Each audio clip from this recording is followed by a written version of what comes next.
Assalamualaikum warahmatullahi wabarakatuh. Kami dari kelompok 4 akan membahas tentang perkembangan moral dan keagamaan anak. Teori perkembangan moral menurut Kohlberg. Lauren Kohlberg berdasarkan hasil studinya menyatakan bahwa perkembangan moralitas pada anak-anak pada dasarnya dapat dilukiskan tingkat, tahapan, dan ciri-ciri perkembangannya. Teori ini berpandangan bahwa penalaran moral yang merupakan dasar dari perilaku etis mempunyai 6 tahapan perkembangan yang dapat teridentifikasi. Ia mengikuti perkembangan dari keputusan moral seiring penambahan usia yang semula diteliti Piaget, yang menyatakan bahwa logika dan moralitas berkembang melalui tahapan-tahapan konstruktif. Kohlberg memperluas pandangan dasar ini dengan menentukan bahwa proses perkembangan moral pada prinsipnya berhubungan dengan keadilan dan perkembangannya berlanjut selama kehidupan. Walaupun ada dialog yang mempertanyakan implikasi filosofis dari penelitiannya. Yang selanjutnya, level of moral thought atau tingkat kesadaran moral. Yang pertama, preconventional level, yaitu anak akan menyambut baik buruk hanya karena sesuatu itu akan menyakiti, menyenangkan secara fisik atas kekuatan kehebatan yang memberikan nilai atau aturan-aturan yang bersangkutan. Kedua, conventional level, yaitu individu memandang apa yang diharapkan family, kelompok atau bangsa, setia dan mendukung aturan sosial bukan sekadar konformitas melainkan harga. Untuk yang ketiga, post-conventional autonomous or principle level, yaitu usaha dilakukan mendefinisikan prinsip-prinsip moralitas yang tidak terikat oleh pendukung atau pemegang atau penganutnya. Selanjutnya, penyimpangan moral. Penyimpangan moral adalah suatu tindakan atau perilaku menyimpang yang bertentangan dengan norma sosial atau bahkan norma agama. Berikut adalah contoh bentuk penyimpangan moral yang terjadi pada anak SD. Yang pertama ada membolos, 2. Menyontek, 3. Berkelahi, 4. Bullying, 5. Berbohong, 6. Membantah, 7. Pergaulan bebas. Di sini kami akan membahas satu persatu dari contoh penyimpangan moral yang terjadi pada anak SD.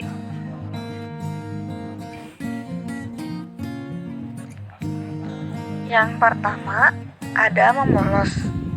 Membolos itu sendiri dapat diartikan dengan suatu perilaku siswa yang tidak hadir ke sekolah dengan alasan yang tidak tepat atau tidak jelas. Penyebab anak SD membolos yang pertama ada motivasi belajar yang rendah. Hal ini mengakibatkan seorang anak menjadi malas datang ke sekolah atau malas mengikuti kegiatan belajar mengajar di kelas. Yang kedua, perasaan rendah diri dan tersisihkan dari teman-temannya. Hal ini mempengaruhi hubungan sosial seorang anak dengan teman-temannya di sekolahnya. Yang ketiga, permasalahan keluarga. Biasanya permasalahan keluarga ini yaitu keluarganya terpecah, membuat anak tersebut menjadi anak yang broken home, menyebabkan anak tersebut menjadi tidak sehat secara psikologi. Yang keempat ada pengaruh teman sebaya. Biasanya anak pembolos itu dipengaruhi atau diajak oleh teman sebayanya. Yang kelima pengaruh teknologi. Nah, di mana sekarang ini siswa lebih suka bermain game dan pergi ke warnet. Jadi siswa malas pergi ke sekolah dan jadinya siswa tersebut malah pergi ke warnet. Lalu ada cara mencegah dan mengatasi agar anak SD tidak membolos. Yang pertama, menciptakan suasana komunikasi harmonis antara siswa dengan guru. Ini dilakukan agar siswa tersebut betah di sekolahnya. Yang kedua, orang tua melakukan perhatian kepada anak. Contoh perhatian kepada anak yaitu dengan bertanya bagaimana kegiatan sekolah hari ini gitu, berbicara tentang keadaan sekolahnya. pelajarannya, nilai-nilainya. Lalu yang ketiga, ada pihak sekolah melakukan memperketat peraturan agar tidak terjadi anak yang membolos, yaitu dengan memberi sanksi-sanksi terhadap anak yang membolos. Lalu apabila terlalu sering membolos, bisa melakukan panggilan kepada orang tuanya, atau jika orang tuanya tidak datang ke sekolah juga, bisa melakukan yang keempat, yaitu wali kelas atau guru BK-nya melakukan home visit. Yang kedua, ada menyontek. Menyontek itu sendiri adalah kegiatan menyalin atau meniru hasil orang lain. Penyebab anak SD menyontek: yang pertama, kurang percaya diri. 2. Malas berpikir. 3. Tidak belajar. 4. Berharap nilainya lebih bagus. 5. Pengaruh teman. Biasanya pengaruh teman ini melihat temannya mencontek, jadi membuat anak tersebut ingin mencontek juga. Lalu ada cara mencegah atau mengatasi agar siswa tidak menyontek. Yang pertama, memiliki rasa percaya diri. Agar ia punya keyakinan dan kepercayaan dapat melakukannya. Dan jika belum berhasil, ia akan mengulangi lagi dan mencari jalan yang mengarah pada perbuatan positif. Yang kedua, rajin belajar. Yang ketiga, pihak sekolah memperketat peraturan agar tidak terjadi anak yang menyontek. Yang ketiga, ada berkelahi. Berkelahi itu sendiri adalah kegiatan bertengkar yang disertai adu mulut dan adu tenaga. Penyebab anak SD berkelahi yaitu tidak mampu mengontrol dirinya sendiri. Yang kedua, kurangnya perhatian orang tua. Mungkin karena orang tuanya sibuk, sehingga di poin ketiga, adanya kurangnya rasa kasih sayang, menyebabkan anak SD tersebut bisa berkelahi. Lalu cara mencegah atau mengatasi agar anak tersebut tidak berkelahi: yang pertama, memberikan teguran secara langsung. Yang kedua, menjaga keharmonisan antara teman, guru, dan orang tua. Dan yang ketiga, orang tua, guru maupun pihak sekolah bisa mengontrol anak dalam berperilaku. Yang keempat, memberikan pemahaman ilmu agama serta dibina dalam kedisiplinan agar ia mampu mengetahui mana perilaku yang buruk, mana perilaku yang baik. Selanjutnya adalah bullying. Penyebab terjadinya bullying pada anak sekolah dasar adalah anak yang temperamen dan agresif, ada anak yang senang melihat orang lain menderita, ada anak yang kurang perhatian orang tua, pola asuh dalam keluarga, dan pernah jadi korban kekerasan. Lalu cara mengatasinya adalah menanamkan pada siswa untuk berani melapor jika terjadi aksi bullying pada orang tua atau guru, memberikan perhatian lebih pada anak. Orang tua harus memberikan dukungan lebih pada anak, termasuk dukungan pada minat dan bakatnya. Guru dan orang tua harus membangun rasa empati pada anak.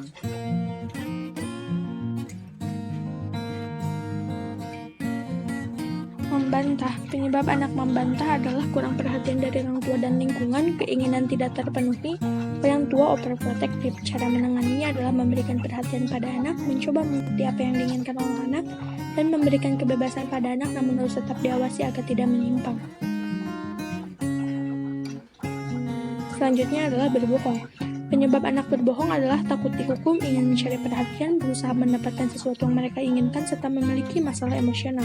Cara menanganinya adalah meningkatkan pemahaman agama, menanamkan bahwa berbohong itu perilaku buruk, memberikan peringatan pada anak, dan mencontohkan perilaku baik. Selanjutnya adalah pergaulan bebas. Penyebabnya adalah nilai agama cenderung kurang, gaya hidup kurang baik, pola asuh keluarga, keadaan lingkungan, dan yang lainnya. Cara mengatasinya adalah menanamkan nilai keagamaan, memberikan perhatian lebih, menjaga komunikasi dengan anak. Orang tua bisa memilih pergaulan anak, serta mengedukasi anak. Strategi pendidikan moral dalam pembelajaran. Yang pertama, membentuk sikap sopan santun. Sikap sopan santun adalah peraturan yang timbul dari hasil pergaulan dan biasanya bersifat relatif. Artinya, apa yang dianggap kesopanan dalam setiap daerah itu berbeda-beda. Nah, langkah yang dilakukan dalam membentuk sikap sopan santun yaitu bisa dengan mengajarkan siswa untuk terbiasa menghormati guru atau menghormati orang yang lebih tua dengan diajarkan mencium tangan. Nah, mencium tangan ini adalah tanda menghormati orang yang lebih tua. Tidak hanya itu, namun anak-anak juga bisa belajar menghormati yang usianya lebih muda dari mereka. Kemudian, mengajarkan sikap meminta maaf terhadap kesalahan yang dilakukan dan tidak menegur atau memarahi siswa secara kasar. Kenapa? Karena tidak sedikit anak-anak yang mau mengakui kesalahan mereka. Tetapi kita sebagai guru atau orang tua dapat merayu anak bahwa dengan mengakui kesalahan diri sendiri merupakan orang yang berjiwa besar serta dapat disayang oleh Tuhan. Nah, kemudian melatih anak untuk membiasakan tolong-menolong dan membantu sesama lain, dan membiasakan untuk meminta izin masuk atau keluar kelas atau keluar ruangan. Nah, jadi dalam hal ini kita bisa mendidik anak untuk selalu mengucapkan salam ketika masuk ke kelas, kemudian mengucapkan salam juga ketika selesai pelajaran. Nah, kemudian membiasakan siswa untuk bertutur kata yang baik. Nah, hal ini sangat penting dalam pembentukan moral karena moral yang baik itu umumnya dilihat dari tutur kata. Jadi kita sebagai guru harus bisa mencontohkan bagaimana cara bertutur kata yang baik dengan cara kita memberi pelajaran kepada siswa atau mendidik siswa dengan menggunakan bahasa yang halus, yang lembut dan juga mudah dimengerti oleh anak sehingga anak ini bisa mencontoh kita untuk bertutur kata yang baik. Kemudian anak itu harus membiasakan membuang sampah pada tempatnya. Hal ini melatih untuk bersikap sopan terhadap lingkungan. Jadi anak itu bisa menghargai lingkungan yang bersih.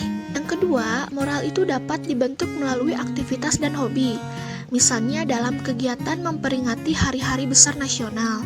Contohnya dalam perayaan 17 Agustus. Kan suka banyak perlombaan yang dilaksanakan, khususnya yang terlibatnya itu anak-anak kecil. Nah, dari sana kita bisa melatih anak-anak dalam berlomba. Jadi anak-anak itu bisa merasakan kegembiraan, kemudian melakukan kekompakan dalam perlombaan, kemudian bersikap jujur juga dan belajar sportivitas juga.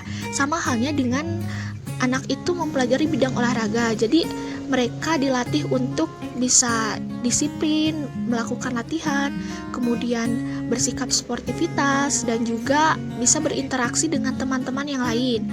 Nah, selain itu bisa juga melalui kegiatan pentas seni. Karena kan di sekolah suka ada pentas seni, biasanya suka menampilkan tarian atau drama. Nah, dari hal itu bisa melatih moral anak, yaitu anak-anak bisa tumbuh keceriaannya, kemudian bisa melatih sikap kreativitasnya, kemudian kekompakannya juga bisa, dan juga anak-anak itu menjadi timbul perasaan yang bahagia karena kan pentas seni ini selalu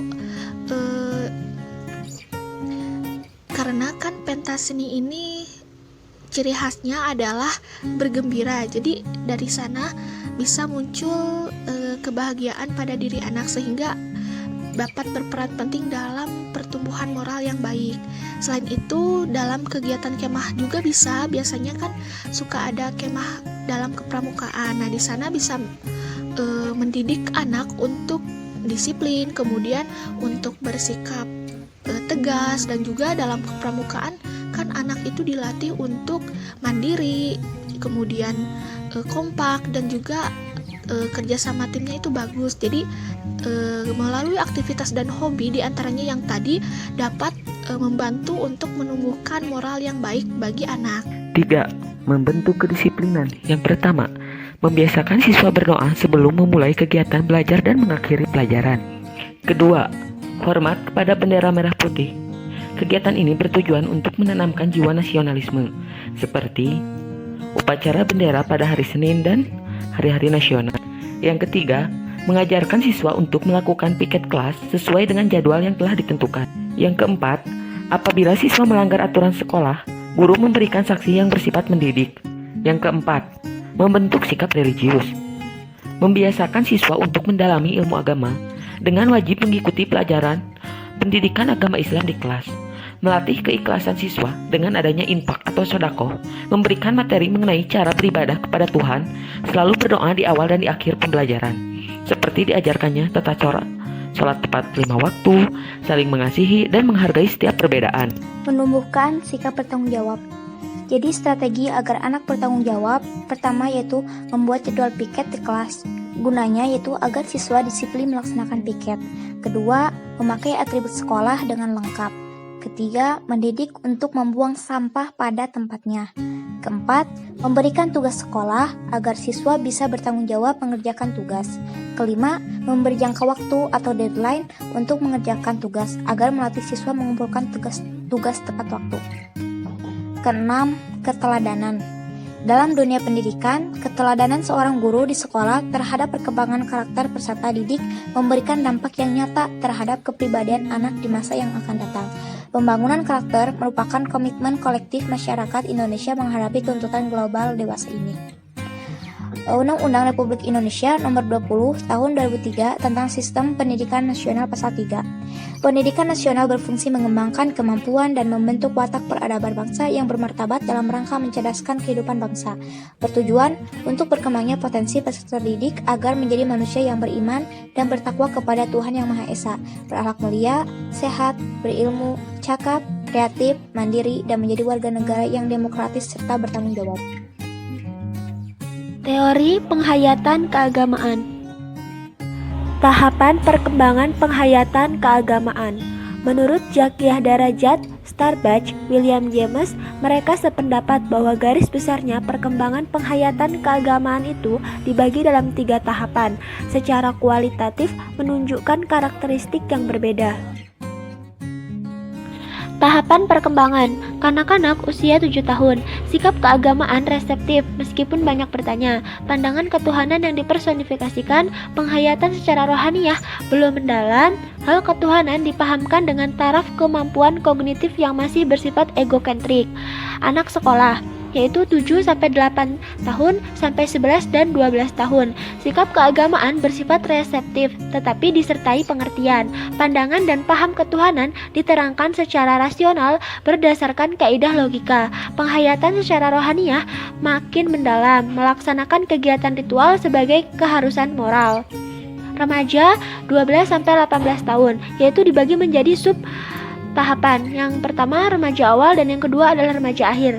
Remaja awal antara lain sikap negatif disebabkan alam pikirannya yang kritis melihat orang-orang yang beragama. Pandangan dalam hal ketuhanan menjadi kacau karena ia banyak membaca dan mendengarkan konsep pemikiran.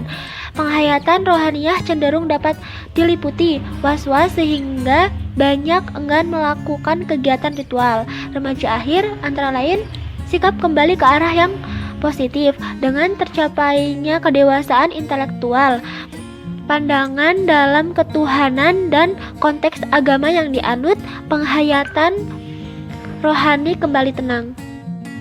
Menurut William Starbach, pertumbuhan dan perkembangan agama dan tindak lanjut keagamaan remaja sangat berkaitan dengan pertama, pertumbuhan dan pikiran mental. Pertumbuhan kognitif memberi kemungkinan terjadi perpindahan atau transisi dari agama yang lahiriah menuju agama yang batiniah.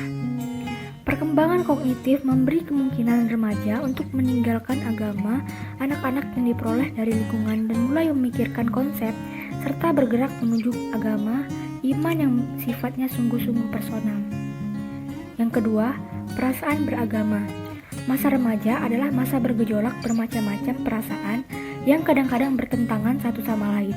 Kondisi ini menyebabkan terjadinya perubahan emosi yang begitu cepat dalam diri remaja. Ketidakstabilan perasaan remaja kepada Tuhan atau agama.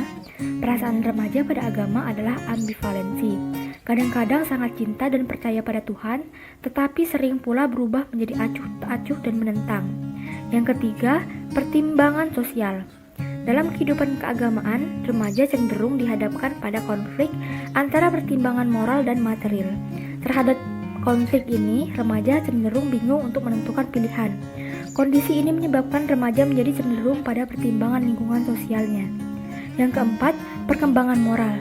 Pertumbuhan dan perkembangan moral terjadi melalui pengalaman-pengalaman dan pembiasaan yang ditanamkan sejak kecil oleh orang tuanya. Perkembangannya baru dapat dikatakan mencapai kematangan pada usia remaja. 6 dimensi rasa agama pada masa remaja. Pertama, yaitu perkembangan dimensi doktrin, yaitu pernyataan tentang hubungan dengan Tuhan. Perkembangan dimensi agama pada usia remaja bersifat abstrak yang merupakan penilaian diri secara abstrak tentang berbagai hal yang berkaitan dengan Tuhan. Yang kedua, perkembangan dimensi ritual, yaitu dimensi rasa keagamaan yang berkaitan dengan perilaku peribadatan yang menunjukkan pernyataan tentang keyakinan diri terhadap Tuhan dan ajarannya. Yang ketiga, perkembangan emosi keagamaan, yaitu perkembangan dimensi emosi keagamaan remaja yang banyak dipengaruhi oleh perkembangan emosi pada umumnya. Yang keempat, perkembangan pengetahuan keagamaan, berkaitan dengan keterlibatan diri terhadap pemilikan pengetahuan yang meliputi semua aspek keagamaan. Yang kelima, etik keagamaan, yaitu perkembangan etika keagamaan erat hubungan dengan perkembangan moral, yaitu aspek jiwa yang berkaitan dengan dorongan untuk berperilaku sesuai dengan aturan moral di lingkungannya. Yang keenam, perkembangan orientasi sosial keagamaan. Media pengembangan dorongan kemandirian merupakan proses pengayaan konsep keagamaan remaja melalui proses aplikasi perilaku dan juga menumbuhkan rasa kepedulian sosial agama sebagai dorongan diri yang diperlukan untuk dasar aplikasi ajaran agama tentang ikatan sosial kemasyarakatan. Fungsi konsiens pada perkembangan rasa agama usia remaja. Perkembangan rasa keagamaan pada masa remaja sangat dipengaruhi oleh tumbuhnya konsiens atau hati nurani keagamaan, baik kualitasnya pada akhir usia anak maupun perkembangan pada usia remaja. Hati nurani yang sudah tumbuh kuat pada akhir masa anak-anak akan memudahkan perkembangan rasa keagamaan pada masa remaja. Konsien atau hati nurani akan membantu tumbuhnya rasa disiplin dan tanggung jawab dalam berperilaku sesuai dengan nilai-nilai agama. Hati nurani juga membantu proses pemilihan dasar-dasar nilai dari pandangan hidup yang akan menjadi pegangan dalam hidup bermasyarakat. Selanjutnya ada pengaruh penghayatan keagamaan terhadap perkembangan moralitas anak. Moralitas ditentukan berdasarkan norma dan nilai yang berlaku di lingkungan masyarakat sekitar. Penilaian baik dan buruk suatu perilaku ditentukan berdasarkan norma dan nilai yang tercipta dan berlaku dalam hubungan sesama lingkungan masyarakat. Penghayatan agama merupakan suatu proses penanaman sikap ke dalam diri pribadi seseorang melalui pembinaan, bimbingan, dan sebagainya. Anak mengenal agama dan Tuhan pertama kali melalui bahasa dari kata-kata orang yang ada dalam lingkungannya, yang pada awalnya diterima secara acuh. Sesuai dengan fase perkembangannya, maka penghayatan keagamaan pada anak dan remaja akan memiliki ciri yang berbeda, baik itu dipengaruhi oleh faktor intern maupun faktor ekstern. Pada usia anak-anak, sikap keberagamaan mereka lebih bersifat authority atau pengaruh dari luar, juga dipengaruhi pula oleh perkembangan berbagai aspek kejiwaannya seperti perkembangan berpikir. Ini juga berarti bahwa orang tua mempunyai pengaruh terhadap anak sesuai dengan prinsip eksplorasi yang mereka miliki. Dengan demikian, ketaatan kepada ajaran agama merupakan kebiasaan yang menjadi milik mereka yang mereka pelajari dari para orang tua maupun guru. Perkembangan jiwa keagamaan di usia remaja sangat dipengaruhi oleh perkembangan jasmani dan rohaninya, seperti pertumbuhan pikiran dan mental, perkembangan perasaan, pertimbangan sosial, perkembangan moral, dan sebagainya. Dalam upaya mengembangkan moralitas, setiap anak harus mendapatkan pendidikan dan bimbingan, juga penyuluhan kejiwaan.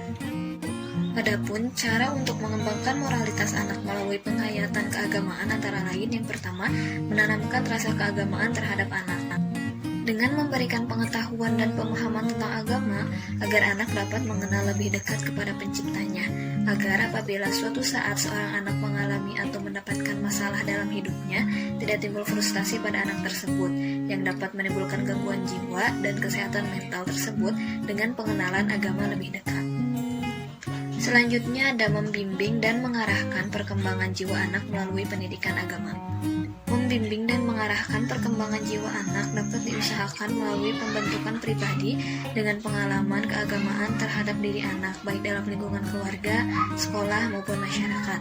Lingkungan yang banyak membentuk pengajaran yang bersifat agama akan membentuk pribadi, tindakan, dan kelakuan serta caranya menghadapi hidup sesuai dengan ajaran agama yang mengacu pada perkembangan jiwa dan pembentukan moralitas anak.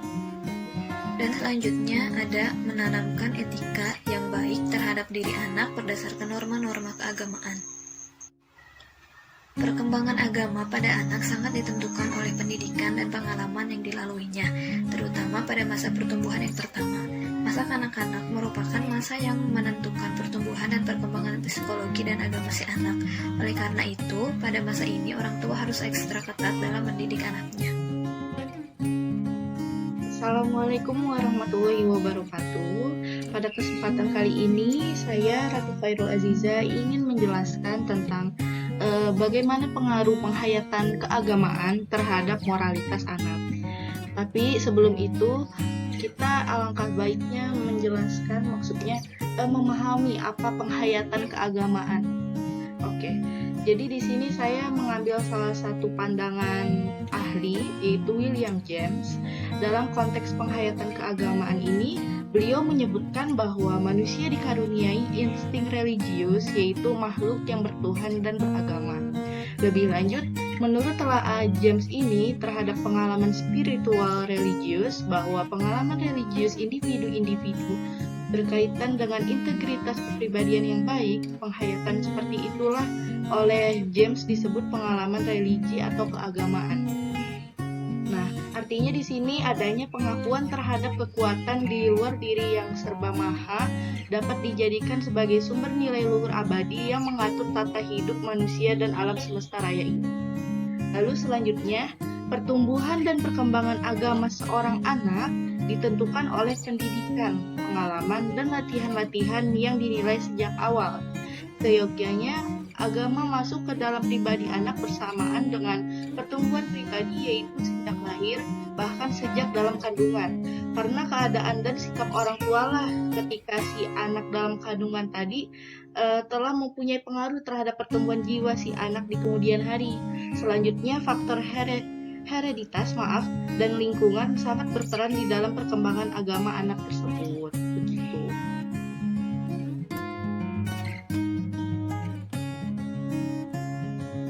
Baik, berikutnya kita bahas tentang moral atau moralitas.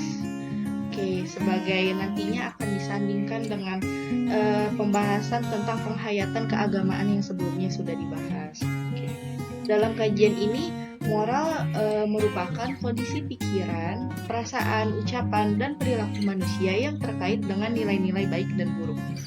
Moral juga adalah perbuatan, tingkah laku, ucapan seseorang dalam berinteraksi dengan manusia lainnya. Nah, di sini apabila yang dilakukan seorang anak, kan di sini konteksnya pada anak gitu kan, sesuai dengan nilai dan norma yang berlaku di masyarakat tersebut dan dapat gitu diterima serta menyenangkan lingkungan masyarakatnya, maka anak tersebut dinilai memiliki moral yang baik. Selain itu, moral merupakan perbuatan yang didasarkan pada ajaran agama yang sebelumnya telah kita bahas di penghayatan keagamaan di slide sebelumnya, karena telah diakui gitu kebenarannya di masyarakat dan berbarengan dengan hal itu juga dilakukan dengan penuh kesadaran pribadi yang bersangkutan, maksudnya anak tersebut gitu, seorang anak tersebut. Oke, berikutnya akan dibahas di slide tentang korelasi antara keduanya.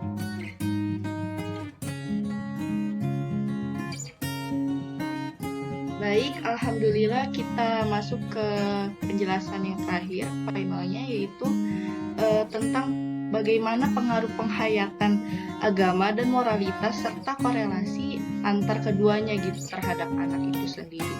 Oke. Dari penjelasan sebelumnya dapat dipahami bahwa Agama dalam kehidupan seorang anak berfungsi sebagai suatu sistem nilai yang memuat norma-norma tertentu. Secara umum, norma-norma tersebutlah menjadi kerangka acuan dalam bersikap dan bertingkah laku, sehingga anak tersebut bisa mengembangkan moralitasnya agar sejalan dengan agama yang dianutnya. Sebagai suatu sistem, nilai agama memiliki arti yang khusus dalam kehidupan seorang anak, serta dipertahankan sebagai bentuk ciri khasnya. Dalam pemahaman semacam inilah gitu, terdapat titik persinggungan antara penghayatan agama dan moralitas seorang anak, yang dimana penghayatan agama tadi perlu adanya pembinaan serta diupayakan sejak dini secara langsung dan berkontinu atau terus menerus begitu. Dengan demikian moralitas anak terus berkembang gitu kan, dan terinternalisasikan juga, terjalin kuat dalam pribadinya, sehingga menjadi dasar dari penentuan sikapnya serta mampu mengendalikan tingkah lakunya. Begitu. Sekian dari saya. Maaf apabila terdapat kesalahan atau kekurangan. Terima kasih.